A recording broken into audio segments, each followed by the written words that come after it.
Next on the agenda, we move to Dr. Chris Bart, Chairman and co-founder, Caribbean Corporate Governance Training Institute. He's also the founder of the Directors College of Canada, where from its inception in 2003 to 2013, he served as its inaugural principal and lead professor. Currently, Dr. Bart is the CEO of Corporate Missions, Inc., an international consulting firm dedicated to helping organizations excel in the execution of their strategies. He has also authored several books, including the 10-year Canadian business bestseller, A Tale of Two Employees and the Person Who Wanted to Leave Them, as well as the widely acclaimed publication, 20 Essential Questions Corporate Directors Should Ask About Strategy, 3rd edition. He will present to us today on 21st century good governance practices, what every director should know in a post-pandemic world. Let's take it to you, Dr. Bart. Well, good morning, everyone, or perhaps it's good morning, late good morning. It's an absolute pleasure to be here with you today. And you'll have to excuse my my background. There's no blurring, so if anybody is interested in my art, I'd be happy to communicate with you later about this. I'm going to be talking to you about 21st century governance best practices, and I only have 15 minutes allotted to do this. I'm going to really be covering what I would like to think are the essential components that underline any first-class 21st century governance education or certification program, and which underpin all of the 21st century best practices that we espouse in all of our programs in the Caribbean Governance Training Institute. Just by way of background, the Caribbean Governance Training Institute was started in January 2014 when we were one of 9 governance training education certification programs in the Caribbean region. 9 years later, we are celebrating the fact that we are now one of two surviving major governance training education certification programs. And with our estimate being that we have 85% market share, which we have earned by being the most comprehensive, most advanced, most innovative, and most inclusive governance training education certification, offering not only our flagship 21st century chartered director program, which results upon successful completion of the program in the right to use, the privilege to use the internationally recognized designation Chartered Director, which is the symbol of excellence and professionalism in corporate governance used throughout the Commonwealth. As I may have mentioned in my introduction, I founded the Directors College of Canada, where we offered our Chartered Director program, and it's now been exported to the Caribbean. But you'll find Chartered Directors throughout the Commonwealth region, in England, Ireland, Scotland, Egypt, India, Malaysia, Australia, New Zealand. So it's an important designation to have if you're going to serve on boards. We also have a whole variety of specialized programs for those called upon to serve on a variety of committees: audit committee, risk committee, the strategic oversight committee. But enough of that. I'm going to ask the presenters. I see one of the comments here. It says, I hope that to see a world where these topics are no longer necessary to discuss. Indeed. But my experience has been, having taught close to 10,000 corporate directors in Canada, and now over 3,000 directors from all types of organizations in the Caribbean region. This is something that is going to always be an issue. Directors need to know exactly, precisely, specifically what their job is and how it is different from that of management. We do not want directors micromanaging and meddling in activities that properly belong within the sphere of management. So what then does that leave directors to do? Directors are there for, first and foremost, oversight, which is a very fancy word for saying supervision. They're there to supervise and gain reasonable assurance. And I want you to remember that phrase, gain reasonable assurance that what management is doing, what they're proposing, what they're recommending makes sense. So oversight. But then there's insight. Directors come with experiences from a variety of businesses, of educations, of organizations, which has given them the ability to be able to think critically about what the current management is doing and offer advice to management. Because one of the rules of governance is if you tell management what to do specifically, you say, no, we don't want you doing that, do this, you have in effect removed their accountability to you. And that puts you then in the role of managers and not them. And there's this, what we like to refer to in governance is the bright red line test, in which on one side of the bright red line are the roles, responsibilities, duties, and activities that are the exclusive domain of management, which the board has delegated to management and then supervises them. And then there's roles, responsibilities, duties, accountabilities on the other side of the red line, which are the purview, an exclusive domain of the board. And it's very important for boards to know where that line is. And then the third thing that directors are expected to do, they've got oversight, they've got insight, and it's foresight. And this is where management is incapable usually of scanning the horizon and observing things that are happening in other parts of the region or maybe even in other parts of the world, and not sure which ones to respond to. And I would take the pandemic that began in actually 2019. The pandemic was first reported in Wuhan in November on international media. Now, if you're a 21st century director exercising foresight, you will be watching international media to look at things that's happening around the world and asking the question, do any of these events possibly have potential impact or implications for our organization? And as we can see, everyone in North America did nothing. And by the way, directors in North American organizations today are being sued by shareholders for failing to act in a timely fashion and for failing to have crisis management, business continuity plans in effect. It wasn't until January that organizations started to see it a little more regularly reported, and it still did nothing. And it wasn't until March when finally lockdowns started to happen, but few organizations knew exactly what to do. And the great sin on the part of those boards was that we have experienced 6 pandemics over the past 30 years. So to think that we were never going to have one would have been delusional on the part of any board. And so those boards that had crisis management, business continuity plans in place were best able to respond once the pandemic reared its ugly head. Those that didn't, of course, were caught and, of course, have suffered the consequences of either having their businesses significantly negatively impacted or worse, getting sued. So it's oversight, insight, and foresight. And management is relying on the directors simply to come to the board and say, I've been hearing about this. Have you heard about it too? If you haven't, well, I think you should take a look at it and give me your impressions. Give us your impressions on that. Or more specifically, if you have heard about it. So does management have any specific plans in the event that this pandemic is coming towards us?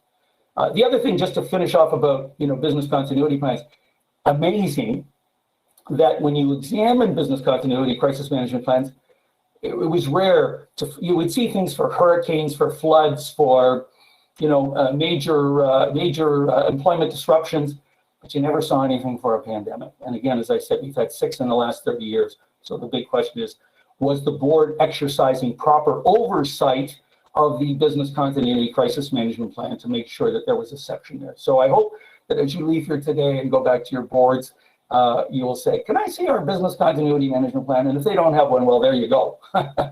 First of all, you've been asleep at the switch, making sure that because they don't have one. But if they do, then go in and say, and when did we recently update it? And by the way, we have just launched a brand new business continuity management oversight training program at the Caribbean Governance Training Institute, which is starting in a couple of months. So I also want to point out the fact that I'm thrilled about the discussion about empowering women. And the fact that from our perspective at the Caribbean Governance Training Institute, the majority, if not 2/3, if not 3/4 of the attendees at our board education and certification programs are women, which is in complete contrast to my experience when I was running founded and ran the Directors College of Canada.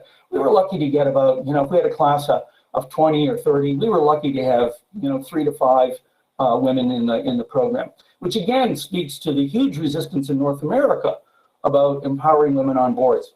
And just by way of, just to add to your fantastic conversation,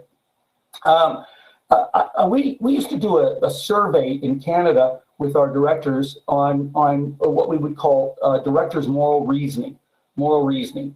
And we've surveyed 10,000 directors on this, have completed the survey. In the survey, directors answered questions in which the answers were grouped into 3 scores.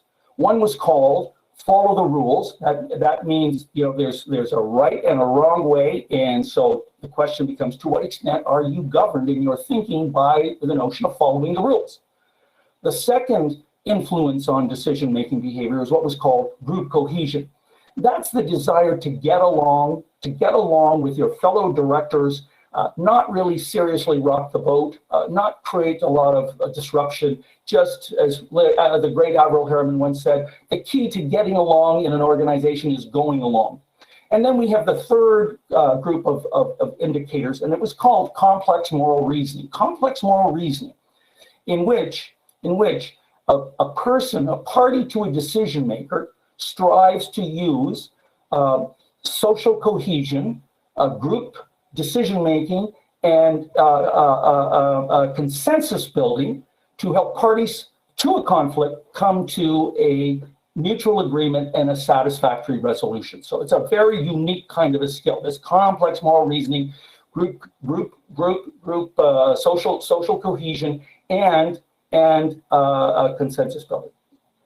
So somebody once asked the question of me as the researcher on the project, what did you find? And what we found, good news is that the directors in the survey, their lowest score was follow the rules. Their next lowest score was group cohesion, try to get along with everybody. And the third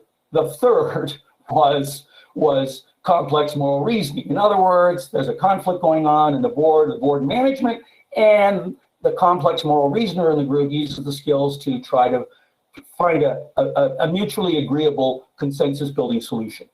So low follow the rules, medium group cohesion, and high complex moral reasoning, which is what you would want in your directors. But then somebody asked the question, is there a difference between men and women?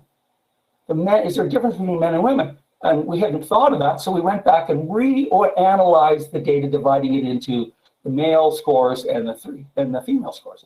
And the results were fascinating. All groups had the same order. Lowest was follow the rules, medium was group cohesion, and the highest was complex moral reasoning. But in terms of comparing the scores, in terms of following the rules, lowest score, men and women, there was no significant difference in terms of that influence on their decision making.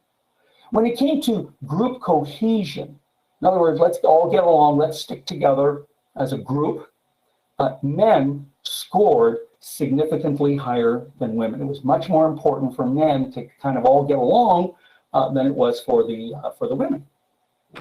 And then when it came to complex moral reasoning, this notion of working diligently to resolve conflicts through social cohesion and consensus building, it was the female directors that scored significantly higher than the men.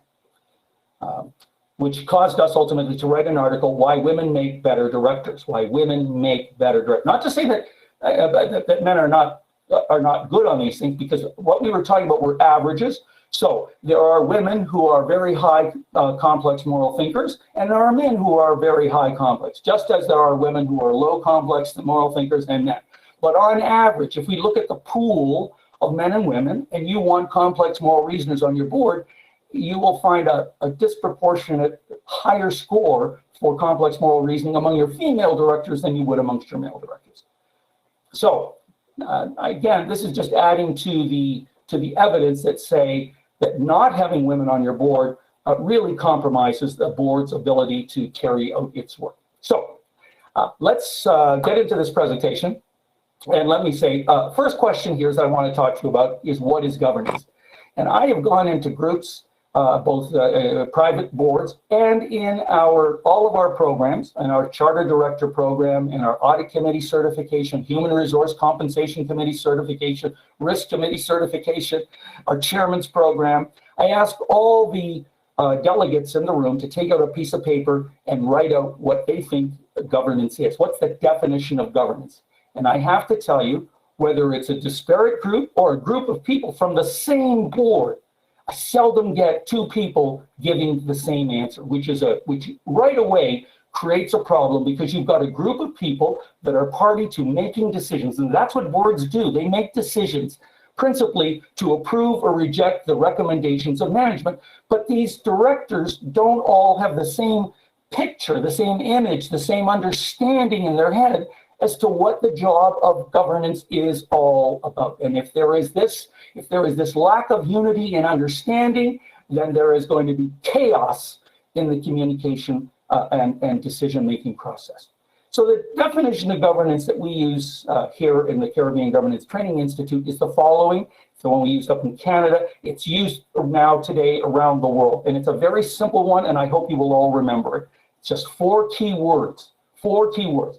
Governance is the system by which an organization is directed and controlled. So let me just talk very briefly about each one of those words. I think the first one is organization. This definition, while it may say corporate governance, it's really governance of any organization, for-profit, not-for-profit, charitable, hospital, a professional association. It's universal. There is no special case for different types of organizations in terms of the applicability of this definition. Second, the system. It doesn't say a system, because in governance, every organization has a system already in place by which it is directed and controlled. It doesn't necessarily have a good one. So there is the system by which an organization is directly controlled, and the job of the board is to figure out whether they've got the right system.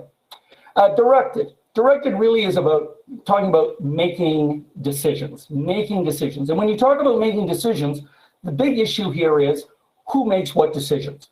And there are 3 buckets of decisions. The first and the biggest decision are all the decisions that management gets to make all on their own without any review, approval on the part of the board. They are held accountable for those decisions through the performance of the organization. The next much smaller bucket of decisions, and this is where we are drawing that bright red line, the next smaller bucket of decisions are what are the exclusive purview of the board. These are the decisions that management can't make on their own, and they have to come to the board for review and approval. And those decisions we like to refer to as the strategic decisions. And so how are board decisions different from management? Boards make strategic decisions, management makes operational. But you also have to know what constitutes a strategic decision, because directors like to take a conversation around the color of the coffee cups for the next board meeting and say this is strategic, when of course it's not. And then there's this very tiny bucket of decisions which even the board itself can't make, and those are the decisions which are reserved exclusively for the owners, the shareholders, the members of the association, members of the hospital. Okay? So decisions, there are 3 buckets of decision, and boards have to figure out who does. And by the way, boards in charge of those buckets, who does what. And boards can move decisions wherever they want, but traditional and 21st century governance best practice says, keep all the operational decisions with management and only worry about the strategic ones. You want a strategic board, not an operational one. Now, there are arguments where there are select periods of time when the board needs to be involved in operations. And I'm going to tell you, we had it in 2020. The moment Wuhan, the coronavirus, hit the Caribbean and businesses, the countries were locked down, you don't just wait for management to try to figure all that out. The board has to get involved heavily, roll up their shirt sleeves, meet daily with management for the first 2 weeks to say, what are we going to do? We have to try to solve these problems collectively here, all right? And then controlled in the sense that when we make a decision, we want to make sure that the decision is actually executed and complete. We don't want to find ourselves in the situation of having made a decision, nothing happens to it. So the board is in charge of execution, which is a brand new 21st century concept. Boards used to think once they approve the strategic plan, game over. Well, it's not game over. You have to worry about the ability and the actual execution of the plan. Actually, I wound up writing a book, first of its kind in the world, called Achieving the Execution Edge. Okay, 20 essential questions directors need to ask about strategy execution. So there is this control of the decisions, but then there's another form of control, and it's stewardship control. It's about protecting the assets which have been entrusted to your organization by others. Shareholders put money in, members pay their dues, banks lend money. All those people put that money into your organization with the expectation that it is going to be protected and it will not be subject to the four evil sisters of governance. Now, I only use the word sisters because it helps remember the four problems that ultimately are always present and which the board needs to control. Who are the four evil sisters of governance? They are misallocation, misappropriation, misrepresentation, and misconduct. And of course, they are aided and abetted in their work by their three cousins: miscommunication, misunderstanding, and miscalculation. Right? So that's what governance is all about. It's about you've got a system. Have you got the right system? And then there's all these decisions to make. Who makes them? And the board gets to decide that. And are we exercising appropriate control over the organization? Which really kind of naturally takes this to question 2. And what does the system look like? Well, the first element, there's only 3 parts to the governance system. The first one is how do people get into the jobs of being members of senior management, and how do they get into the jobs of being a director? And there is just a whole range of activities, ranging from executive, ministerial appointment to open floor nominations at the annual general meeting. Time does not permit me to go into the pros and cons and what to do when a board does not have direct control over the appointment or the termination process. Let me just say this, though, in those 6 circumstances, and this is what we emphasize a lot in our programs, because we know in the Caribbean, so many of the boards are from government agencies, authorities, and commissions, and they are from the minister or the prime minister. We say to boards, you cannot simply accept whatever is given to you. You have to exercise influence. And we talk about the influence tools that boards have to shape the appointment and the termination process. Do they really know what to do? Those are those buckets of decisions, board versus management versus owners. And the board has to really lower the microscope to make sure that everybody clearly understands what's involved. Now, the owners, get their rights by government legislation and articles of incorporation. But the differences between the board and management are subject to interpretation and I'm going to say confirmation by the board without necessarily going back to the owners for approval. One of the things, of course, that's a great tragedy in governance throughout the world is when boards have their chief executive officer as a full-fledged board member. If that's your case, you must kick your CEO off the board if you have the power to do so. And if not, then you must lobby your owners to give them all the good reasons for why the CEO should not be on that board, not even as a non-voting member. And the reason why is because it blurs the accountability between the board and management. And by the way, if the board wants to hold a meeting and not have the CEO present, because the CEO is a member of the board, by law, he or she has to be given notice of that meeting, has the right to attend, has the right to speak. So you just complicate governance tremendously when you put your CEO in. And then finally, accountability. Accountability. This is an evaluation process in which management accounts to the board, management accounts to the owners.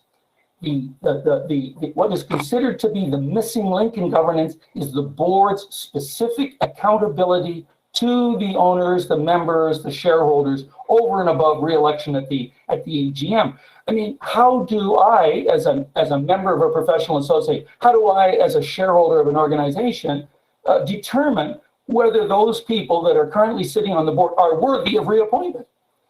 And yes, if the organization is doing well, we're naturally inclined to reappoint the directors, but maybe the organization is doing well in spite of the board, and it's management that's carrying the board, and the board is just a bunch of free riders.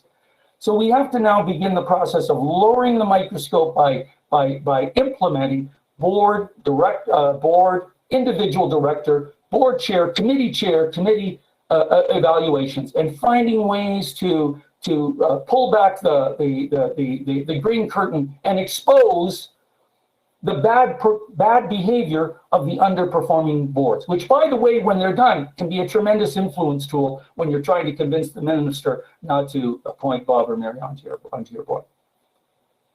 What is the ultimate goal and purpose of governance?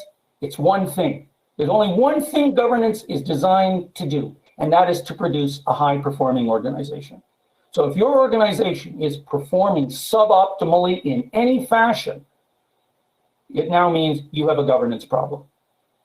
And you just have to go and backtrack. Why are you underperforming? Well, clearly you're either making bad decisions, or you're making bad decisions, decision control for execution, or you're not properly safeguarding the assets of the organization. 4321.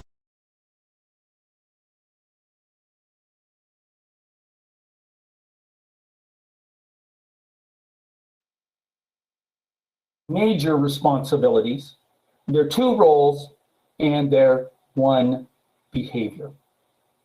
And the legal duties are enshrined in all of your articles, your business corporations, the documents which your governments have created to govern how organizations. It begins with the fiduciary duty of the directors, and then it spills down from there. Three major responsibilities, and you know, directors have 100 responsibilities, but there's the big three, and if they get any one of those big three wrong, then it doesn't matter that they did the other 97 properly. You're going to fail as an organization. And I will tell you, we spend an entire module talking about the first responsibility, an entire module on the second, and an entire module on the third. We even have specialized programs on each one of those. Two roles. And you know, we've kind of already covered that already. One, of course, is the stewardship role, protecting the assets. And the other, of course, is the active participant in the decision-making process of the organization. And finally, one what? There is only one behavior that boards are expected to be their principal behavior, and that is to ask questions. You're not there to make speeches. You're not there to come in and tell management they're all screwed up. You're there first and foremost to see if you understand what management has tried to communicate to you, either through the board pre-reading package or through the presentations. because you are subject to the three bad cousins, okay? Miscommunication on the part of management to you and misunderstanding on your part. And the only way you can correct that is always by going into the board meeting with an open mind and following the great invective of St. Anthony. And we all know St. Anthony's prayer, you know, and we even sing that hymn. But there is a line in there, "Oh, Master, grant that I may not seek so much to be understood as to understand." So seek first to understand before wanting to be understood. So your number one behavior is to ask questions. And then on that note, I just want to, again, you'll see some of the things at the bottom are the whole variety of programs that we offer at the Caribbean Governance Training Institute, beginning with our flagship Chartered Director Program, ACC Audit Committee Certification, Audit Committee Certified, RCC Risk Committee Certified, HRCC Human Resource Compensation Committee, Financial Literacy. We have a brand new Chartered Corporate Secretary Program. So if you've got a corporate secretary on your board, send them to this. This is gonna change the game in terms of the value that your corporate secretary can bring to your organization. They want that. They want this training. They begged us to create this program, and we have, and it's been a huge success last year. We just started it up, had 100 grads. So I hope that you will think about joining us for some of those.